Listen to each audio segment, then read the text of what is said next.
Hello, I show you how to hard reset on Samsung Galaxy J3. Turn off the phone.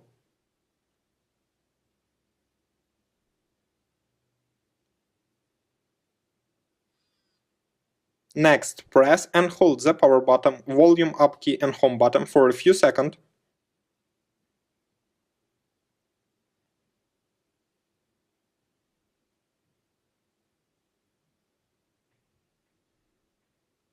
Use volume key and power button to select factory reset.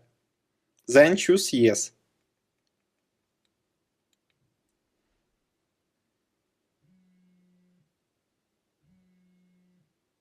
Finally, click the power button. Your device will now restart.